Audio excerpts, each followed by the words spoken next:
Mario Kart has gone absolutely wild with retro tracks recently. While they've been a staple of the series since DS, Tour remade a whopping 72 tracks from across the series, and 48 of them were added to 8 via the Booster Course Pass. You'd think this would satisfy our retro track needs, but what kind of Mario Kart fan would I be if I didn't pretend to care about Mario Circuit 4? The Switch 2 could get announced any day now, and with the success of 8 Deluxe, I'd be shocked if a new Mario Kart didn't release alongside it. So before it's too late, I want to give my predictions on what tracks will return in Mario Kart 9. The only rule I gave myself is that I cannot choose any tracks that Mario Kart 8 already brought back. So unfortunately, the king of all kings, NES Rainbow Road, can't be brought back for a 7th game. I'm Drewski Rose, and these are my Mario Kart 9 predictions. The Shell Cup is the first of the Retro Cups, and as such, it needs to have much easier tracks than the following ones. The first track of past Shell Cups have always either been the first or second track of a previous game, so I didn't exactly have the best option to pick from.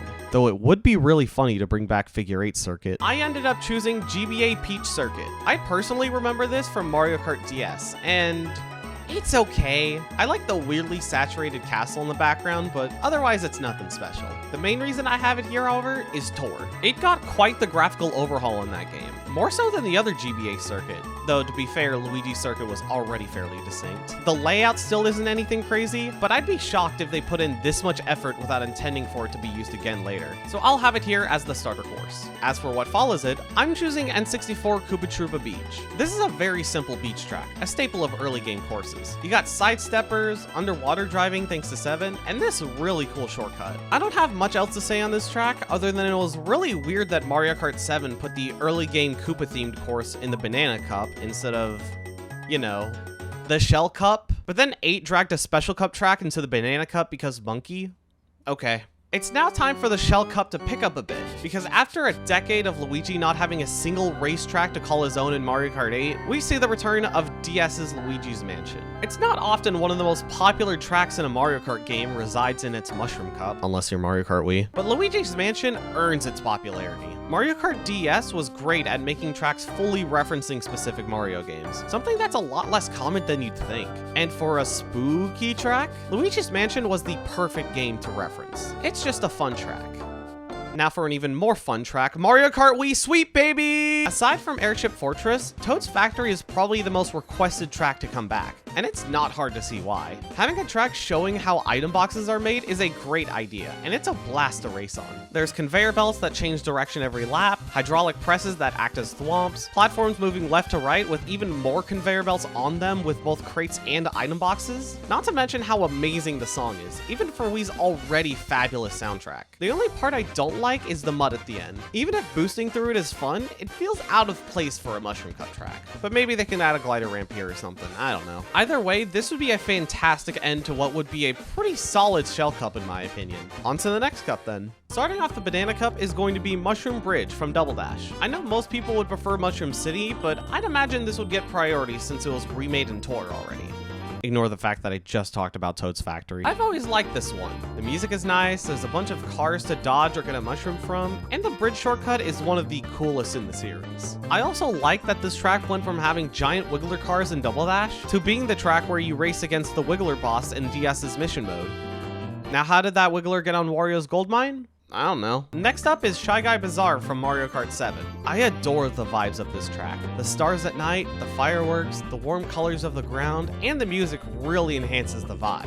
You've even got Shy Guys on flying carpets. I like this track quite a lot, and I'd love to see how it looks in HD. Looking back at base Mario Kart 8, I kind of forgot that 64 was the only game to have a track in every single Retro Cup, including that game's Rainbow Road, which even got on Deluxe's box art. It's easy to forget how hard they've been pandering to 64.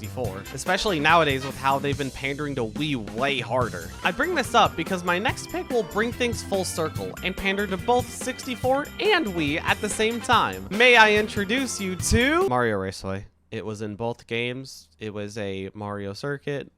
I don't know what commentary to add here. I just felt like picking it. The final course of the Banana Cup is a very obvious pick, at least if you know what this track is. Piranha Plant Pipeline from Mario Kart Tour. A big priority for the Booster Course Pass was to preserve all the Tour exclusive tracks on a home console game, even going as far as to combine 3 variants of a track into one. But I guess the devs just really needed to bring back Daisy Circuit, because if they didn't, the Wii fans would starve. So they sacrificed the last of the Tour originals. I don't know why this is the 64 Wario Stadium of Tour, but I think it's safe to assume it won't stay that way. I'm 95% sure this will return as a retro track. Why isn't that number 100? There is a non-zero chance they'll pretend this is a nitro track like some of the other Tour tracks. I mean, it would be really funny though. That's it for the Banana Cup, and while it doesn't have the highs of the Shell Cup, I still think it's pretty good. Time to step things up for our next cup though. The first track in the Leaf Cup will actually be our first Mario Kart 8 track, but before choosing, I had to ask myself one question. Is Anti-Gravity returning? Anti-Grav is a fantastic evolution of the series and makes track design insane, but Mario Kart Tour didn't have it, and the Booster Course Pass barely utilized it, though you could probably blame that on Tour's limitations. I've gone back and forth on this, and while I'm leaning more towards yes now, just to be safe, I'm making my predictions tracks that either don't have Anti-Grav or could have Anti-Grav removed without much issue. An example of the latter being Sunshine Airport, one of my favorites from 8's base game. Anti-Gravity is used for a bit near the end, but it would be very easy to replace it with just normal platforms. Other than that, it's just a nice simple drive through the inside and outside of an airport. They made an airport not just enjoyable, but extremely fun. This should be studied for generations. Speaking of things that don't seem enjoyable, Vanilla Lake 1. After the last 4 games remade every single SNES track theme except for Vanilla Lake, Tour went ahead and remade both the first and second track. So I'm pretty confident about one of them returning. Why the first one instead of the second? They added a glider ramp. I mean, that's at least more than 2 got. I can't imagine this would be a very popular track, but I'm fine with it returning. I'd personally love to see some stuff taken from the remix version of this track, but actually expecting that would be some Silksong fan level copium. But don't worry about that right now. Do you know what time it is? It's time for more Wii pandering! Tour remade 9 out of 16 Wii tracks, and Dry Dry Ruins is the only one of those 9 not to be added to the Booster Course Pass. So I'm 100% confident it's getting in Mario Kart 9. Desert tracks can often be boring, but this is probably my favorite desert track in the series. Not only is it more difficult since most desert tracks are early game, but you also get to go into the ruins, and that simple change makes a world of difference. I really don't think people will complain that much when this gets added, despite it being a desert. And another Mario Kart Wii tracks, but come on man, these tracks are so peak. We arrive at the last track in the Leaf Cup, and I got something special to end it. At long last, it is time for Nintendo to atone for their sins.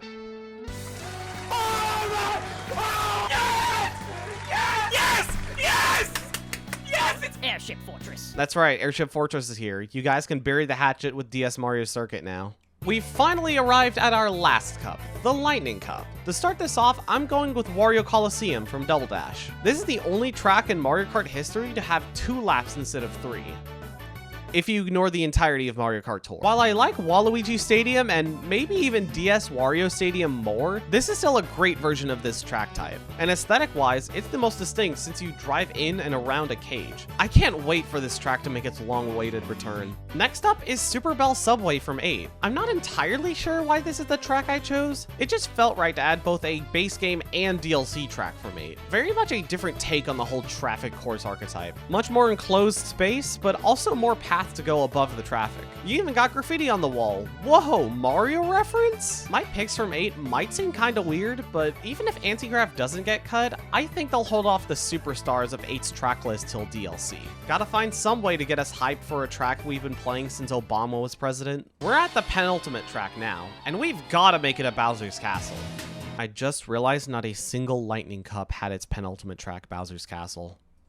It's the first time for everything, right? Mario Kart 7's Bowser's Castle isn't one of my favorites, but it's still really good. There's a cool spinny tube thing that you could go in or even over. There's a cool underwater section with lava, a cool glide section at the end, and the usual Bowser's Castle stuff like lava geysers and thwomps. I mean, you can't have a Bowser's Castle without thwomps, right? That was a joke. I like 8's Bowser Castle. I think this will be a great build up to the final track. And as for that final track, We've gotta keep up tradition. 7's final retro track was SNES Rainbow Road, 8's was N64 Rainbow Road, so surely 9 needs to have GBA Rainbow Road, right? Okay, but hear me out. Live Home Circuit Rainbow Road. Super Circuit's take on this track is pretty neat. Instead of having guardrails or no rails at all, it has these bounce pad rail things that make you jump, giving you the opportunity to make a bunch of shortcuts, from the very simple to the absolute bonkers. There's also thunderclouds and shooting stars as hazards, and even a Paper Mario Bowser's Castle in the background. I would say they'd get rid of this, but Nintendo seems to actually care about Paper Mario again, so we just narrowly dodge the timeline where it gets cut. I don't have much experience with Super Circuit, let alone its Rainbow Road, but I'd love to see it remade and see how it evolves in the 3D. And that's my Mario Kart 9 retro track predictions. I think I did pretty well with these, but it wasn't the easiest thing to put together, so let me talk about a few honorable mentions. I originally had Frappe Snowland and 7's Mario Circuit instead of Shy Guy Bazaar and Mario Raceway, but the latter felt more right to me the more I thought about it. Similarly, I had Daisy Circuit and Bowser Castle 4 instead of Peach Circuit and 7's Bowser Castle. But having Super Circuit take up the Bowser's Castle and Rainbow Road felt a bit brave, and I didn't want to predict Double Dash's Rainbow Road like I've seen a few people doing now. I think Bowser's Castle 4 can wait till DLC. Obviously, Vanilla Lake 2 is an honorable mention. It's really a coin flip between 1 and 2. Though I wanted to just predict the remix version of Vanilla Lake along with remix Mario Circuit 1 and Rainbow Road, but I'm not comfortable taking that risk. And lastly, there are a few tracks I thought about, but decided against because I wanted to keep the amount of tracks not in Tour to a minimum, at least relatively. The main ones being Banshee Boardwalk, Mushroom City, Delfino Square, and my glorious King Moo Moo Farm. Maybe next time. I am wanting to make more Mario content in the future, so like and subscribe if you want to see more of this along with my Smash content. And while you're down there, comment what tracks you think will be in Mario Kart 9. Thank you all for watching. Bye-bye!